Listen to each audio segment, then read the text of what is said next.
Good morning बच्चों। आज अपन अपना नया टॉपिक रहेगा, उसमें एनसीईआरटी है उसका न्यू सिलेबस अपन पढ़ेंगे और वीडियो देखने के बाद आपको अच्छी तरह समझना है और वीडियो के अंत में एक क्वेश्चन पूछा जाएगा, उसका आंसर आपको भेजना है। या तो कमेंट कर दे या मेरे व्हाट्सएप नंबर पे भेज दे। और जो भी नोट्स आपको भेजे जाएंगे, पहले आपको यहाँ वीडियो बताया जाएगा और जो वीडियो बताने के बाद में पीडीएफ भेजी जाएगी, उस पीडीएफ के अंदर नोट्स होंगे, वो आपको नोटबुक में अच्छी तरह लिखने हैं। फिर दोनों को अच्छी तरह देखना है। कोई प्रॉब्लम है, जहाँ समझ में नहीं आया, वो मेरे व्हाट्सएप नंबर पर आप भेज देना, जिससे मैं आपको उसका सॉल्यूशन करके वापस से भेज दूँ। अब आज अपन जो न्यू सिलेबस है अपना, उसमें पहला टॉपिक लेंगे, लेसन नंबर फर्स्ट है, उसका नाम है जीवों में जनन। लेसन नंबर 1 है, वो पढ़ेंगे और उसमें पढ़ेंगे अपन लेसन फर्स्ट में जो टॉपिक है वो है जीवों में जनन। अब जीवों में जनन है, उसमें पहला टॉपिक है अपना जीवन अवधि, जिसको बोलते हैं लाइफ स्पैन बोलते हैं। तो जीवन अवधि क्या होती है? तो कोई भी जीव होता है, उसके जन्म के पश्चात उसकी क्या होती है? नेचुरल यानी प्राकृतिक डेथ होती है या मृत्यु होती है। तो जन्म से लेकर जो मृत्यु तक अवस्था होती है, जन्म से लेकर जो नेचुरल डेथ होती है या क्या कहेंगे प्राकृतिक मृत्यु होती है, उसे क्या कहा जाता है? लाइफ स्पैन कहा जाता है। तो परिभाषा क्या हो जाएगी जीवन अवधि की? कि किसी प्राणी की जन्म से लेकर उसकी नेचुरल डेथ के जो समय है या बीच की अवधि है, उसको क्या कहा जाता है? जीवन अवधि कहते हैं। अब जीवन अवधि है उसके आकार पर, अर्थात उसके साइज पर निर्भर नहीं करता है कि साइज कितनी है। अगर सेम है तो उसका जीवन काल भी सेम होगा। जैसे अपन एग्जाम्पल लेते हैं,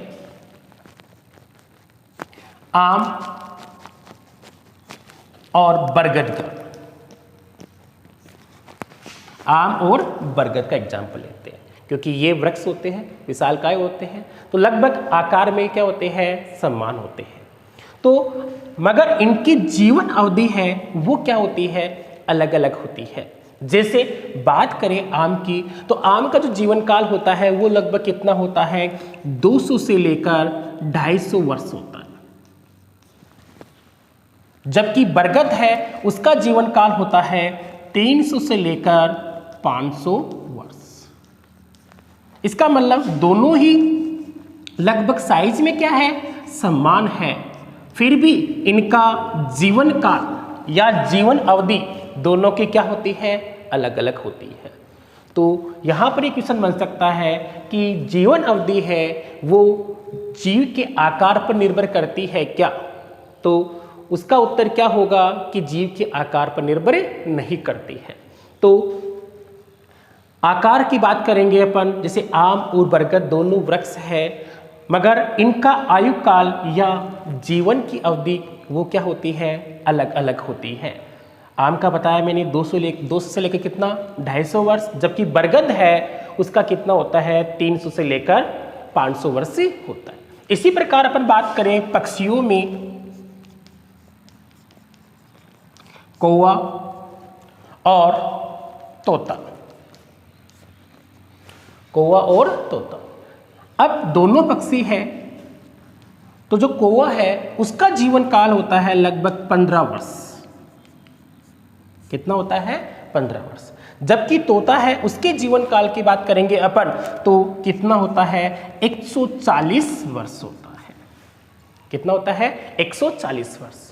तो दोनों पक्षी है, फिर इसका जीवन काल कितना है? केवल 15 वर्ष, जबकि तोते का कितना है? 140 वर्ष। तो इसका अर्थ ये हो गया कि कोई भी जीव है उसके आकार पर, आकार समान होने पर ये नहीं होता है कि उनका जीवन काल भी क्या हो, समान हो, तो उसका जीवन अवधि आकार पर इफेक्ट नहीं करती है।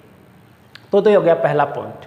उसके बाद में आपको मैंने एनसीईआरटी की बुक भेजी थी और एनसीईआरटी बुक में कुछ दे रखा है, डायग्राम्स दे रखे, और उन डायग्राम्स में पूछ रखा है कि इनकी जीवन अवधि कितनी होती है। तो इनकी जीवन अवधि की बात करते हो तो सबसे पहले बात करेंगे अपन, हाथी का डायग्राम दे रखा है, तो उसकी जो एज होती है या जीवन अवधि होती है वो लगभग कितनी होती है, 75 ईयर्स होती है। और गुलाब है उसकी होती है लगभग 10 वर्ष। कुत्ता है उसकी जो एज होगी 15 से लेकर 16 वर्ष। तितली है उसका जो जीवन काल होता है वो होता है लगभग 1 से लेकर 2 सप्ताह। कौवा है उसका जीवन काल होता है 15 वर्ष। और केला है प्लांट, उसमें उसकी उम्र होती है या जीवन अवधि होती है 25 ईयर्स। गाय है उसकी कितनी होती है 26 वर्ष, 25-26 वर्ष। तोता है उसका जीवन काल अभी बताया था मैंने कितना होता है 140 वर्ष। मगरमच्छ है उसका जो जीवन काल है, जीवन अवधि है वो कितनी होती है 60 वर्ष। घोड़ा है उसका जो जीवन काल होता है लगभग 50 वर्ष। और फल मक्खी होती है उसका जीवन काल होता है केवल 1 महीने या 30 दिन। और धान है उसके जो जीवन काल है, जीवन अवधि है वो कितनी होती है केवल 4 महीने। फिर बात करेंगे यहाँ पर कछुए की, तो उसका जीवन काल होता है 100 से लेकर 150 वर्ष। और बरगद अभी बताया था 300 से लेकर कितने वर्ष होती है, 500 वर्ष तक इसकी जीवन अवधि होती है। आम है उसका जीवन काल 200 से कितना होता है 250 वर्ष। और पीपल की बात करते हैं तो इसकी जो एज होती है कितनी 2500 वर्ष, 2500 वर्ष होती है। तो ये हो गया पहला टॉपिक। तो जीवन अवधि किसे कहते हैं, जीव की जन्म से लेकर प्राकृतिक जो मृत्यु होती है उसके बीच का काल है या उसकी अवधि है, उसे क्या कहते हैं जीवन अवधि। फिर जीवन अवधि आकार पर निर्भर करती है क्या, तो नहीं। जैसे आम, बरगद इनकी बात की है, दूसरा कौवा, तोता की बात की है, तो यहाँ 15 और यहाँ कितना है 140 वर्ष। तो आकार पर निर्भर नहीं करती है। इसके जस्ट बाद में अपन पढ़ेंगे नेक्स्ट टॉपिक। पहले अब जीवन अवधि की बात करेंगे अपन। तो जीवन अवधि में सभी जीवों की नेचुरल डेथ नहीं होती है। जैसे कुछ एककोषी के जीव होते हैं या निम्न वर्ग के जीव होते हैं, कुछ निम्न वर्ग के जीव होते हैं, उनकी प्राकृतिक मृत्यु नहीं होती है। जैसे बात करेंगे अपन अमीबा। अमीबा है उसकी नेचुरल डेथ नहीं होती है, कि जैसे ही अमीबा है वो परिपक्व हो जाता है और उसमें कौन सी क्रिया हो जाती है, द्विविभाजन शुरू हो जाता है। क्या शुरू हो जाता है, द्विविभाजन। जैसे अमीबा नष्ट होने वाला होता है, ये स्वयं कितने संततियों में विभाजित होता है, 2 संततियों में विभाजित हो जाता है। इस कारण अमीबा है उसकी नेचुरल डेथ नहीं होती है और इसलिए अमीबा को क्या कहा जाता है, अमर। अमीबा जैसे ही नष्ट होने वाला होता है, स्वयं है वो 2 भागों में विभाजित हो जाता है और 2 पुत्री कोशिकाओं में विभाजित हो जाता है, तो ये नष्ट नहीं होता है। तो अमीबा है उसकी प्राकृतिक मृत्यु नहीं होती है। अब इसके बाद में अपना सेकंड टॉपिक रहेगा रिप्रोडक्शन या जनन। रिप्रोडक्शन या जनन, हाँ। इसके बाद अपन जो नेक्स्ट टॉपिक था अपना जनन। अब जनन कहते किसे हैं, तो जीव है अपने द्वारा, जीव स्वयं या अपने द्वारा क्या उत्पन्न करता है, संतति उत्पन्न करता है। उत्पन्न करता है। इस क्रिया को क्या कहा जाता है, जनन कहते हैं। जीव के द्वारा जो संतति उत्पन्न करने की जो क्रिया होती है उसे या उस प्रक्रिया को अपन क्या कहते हैं, जनन। तो किसी जीव के द्वारा संतति उत्पन्न करने की जो क्रिया है या प्रक्रिया है उसे क्या कहते हैं, जनन कहते हैं। अब यहां एक क्वेश्चन बनता है, जनन क्यों आवश्यक है? जनन क्यों आवश्यक है? तो जनन क्यों आवश्यक है? जनन है इसलिए आवश्यक है कि कोई भी जीव है अपनी जाति का अस्तित्व बनाए रखने के लिए, अस्तित्व बनाए रखने के लिए कौन सी क्रिया करता है? जनन करता है।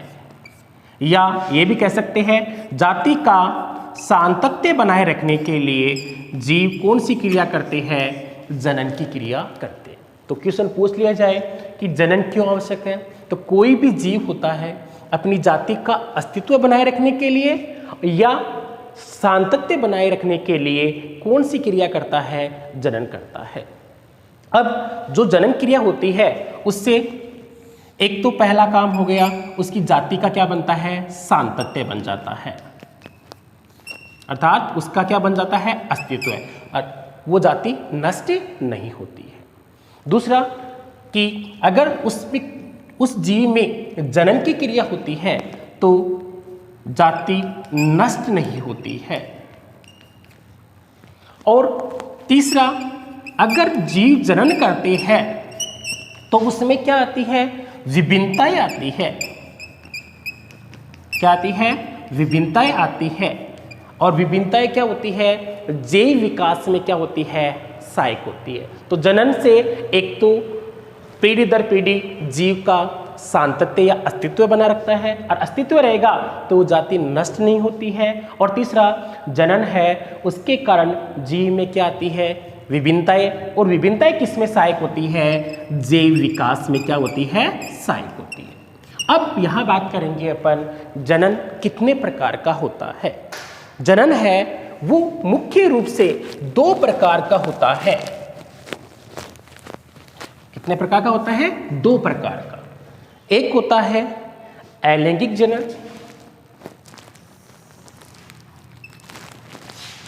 अलैंगिक जनन, एसेक्सुअल रिप्रोडक्शन, और दूसरा जो अपन पढ़ेंगे वो पढ़ेंगे लैंगिक जनन। लैंगिक जनन, दूसरा कौन सा पढ़ेंगे अपन? अलैंगिक जनन। तो अलैंगिक जनन क्या होता है? तो किसी भी जनक के द्वारा, किसी भी जनक के द्वारा जो संतति उत्पन्न की जाती है वो आनुवांशिक और आकारिकी में समान हो। आनुवांशिक व आकारिकी में समान हो, उसे कौन सा जनन कहते हैं? अलैंगिक जनन। इस जनन में युग्मकों का निर्माण नहीं होता है। पहली कंडीशन हो गई कि क्या नहीं बनते हैं? युग्मक या गैमीट्स नहीं बनते हैं। दूसरा, जो युग्मक होते हैं नर युग्मक या मादा युग्मक, अगर युग्मक ही नहीं होंगे तो कौन सी क्रिया नहीं होगी? युग्मक सैलन की क्रिया नहीं होगी, अर्थात निषेचन की क्रिया नहीं होगी। 2 पॉइंट हो गए। पहला अलैंगिक जनन, जिसमें जनक के द्वारा जो संतति उत्पन्न होती है वो आनुवांशिक रूप से, आकारिक रूप से क्या होती है? समान होती है। ऐसे जनन को क्या कहते हैं? अलैंगिक जनन। और इस जनन के अंदर क्या नहीं बनते हैं? युग्मक नहीं बनते हैं। और दूसरा, अगर युग्मक नहीं बनेंगे तो कौन सी क्रिया नहीं होती है? सैलन या निषेचन या फर्टिलाइजेशन की क्रिया नहीं होती है। तो यहां एक क्वेश्चन है, अलैंगिक जनन से उत्पन्न संतति को क्लोन क्यों कहते हैं?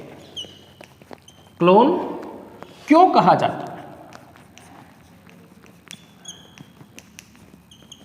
अलैंगिक जनन से उत्पन्न संतति को क्लोन क्यों कहा जाता है? और ये जो क्वेश्चन पूछा गया है वो राजस्थान बोर्ड में 2015, उसके अलावा 2012 और सप्लीमेंट्री एग्जाम है उसमें पूछा गया था 2016 में। ये क्वेश्चन पूछा गया था कि अलैंगिक जनन से उत्पन्न संतति को क्लोन क्यों कहते हैं। ये एग्जाम में क्वेश्चन पूछा गया था, राजस्थान बोर्ड में 2015, 2012 में भी था और सप्लीमेंट्री एग्जाम 2016 में भी पूछा गया था। तो क्यों कहते हैं, तो उसका कारण है कि अलैंगिक जनन से उत्पन्न संतति है वो किस रूप में सम्मान होती है, आनुवांशिक रूप से भी सम्मान होती है और किस रूप में होती है, आकारिकी। तो आनुवांशिक और आकारिकी रूप में सम्मान होने के कारण अलैंगिक जनन से उत्पन्न संतति को क्या कहा जाता है, क्लोन। क्लोन का मतलब होता है कि वो जेनेटिक मटेरियल या आनुवांशिक जो पदार्थ होता है वो क्या होना चाहिए, सम्मान होना चाहिए। जैसे एक एग्जाम्पल की बात, कोई भी एग्जाम्पल ले लीजिए आप, तो उसमें जीव के अंदर आपने कायिक जनन अभी पढ़ेंगे इसके जस्ट बाद में, अलैंगिक जनन उत्पन्न संतति है, उसमें अमीबा के लिए पढ़ेंगे, यूग्लिना, इन सब के लिए अपन पढ़ेंगे कौन कौन से भाग हैं। तो यहाँ इस क्वेश्चन का उत्तर देखना क्या है, अलैंगिक जनन से उत्पन्न संतति को क्या कहते हैं, क्लोन। क्यों कहते हैं, क्योंकि जो संतति होती है वो आनुवांशिक रूप से और आकारिकी रूप से क्या होती है, सम्मान होती है। इसलिए अलैंगिक जनन से उत्पन्न संतति को क्या कहते हैं, क्लोन कहा जाता है। इसी क्वेश्चन को जो दूसरे तरीके से भी दिया गया था सप्लीमेंट्री में, ये पूछा गया था कि क्या अलैंगिक जनन द्वारा उत्पन्न संतति को क्लोन कहना तर्कसंगत है, समझाइए। तो उसका उत्तर भी यही है। अब इसके बाद अपन बात करेंगे जो अलैंगिक जनन के प्रकार और लैंगिक जनन के बारे में। तो अपन वो पढ़ेंगे नेक्स्ट टॉपिक में। जो मैंने आज बताया है उसमें आपको मैंने सबसे पहले बताया है जीवन की अवधि और दूसरा बताया है जनन के बारे में। और वहाँ से आप दो क्वेश्चन हो गए अपने। पहला क्वेश्चन है कि जीव जनन क्यों करता है, दूसरा अलैंगिक जनन से उत्पन्न संतति को क्लोन क्यों कहा जाता है। अब आज के टॉपिक से जो अपना क्वेश्चन है वो क्वेश्चन है, पीपल है उसकी जीवन अवधि कितनी होती है। पीपल है उसकी जीवन अवधि कितनी होती है। इसका आंसर या तो मेरे व्हाट्सएप नंबर पे या जो यूट्यूब पर आप वीडियो देख रहे हैं वहाँ पर आपको क्या करना है, कमेंट करना है। और वीडियो को अच्छी तरह देखें, कोई प्रॉब्लम हो आप मेरे व्हाट्सएप नंबर पे पूछ सकते हो। Thank you.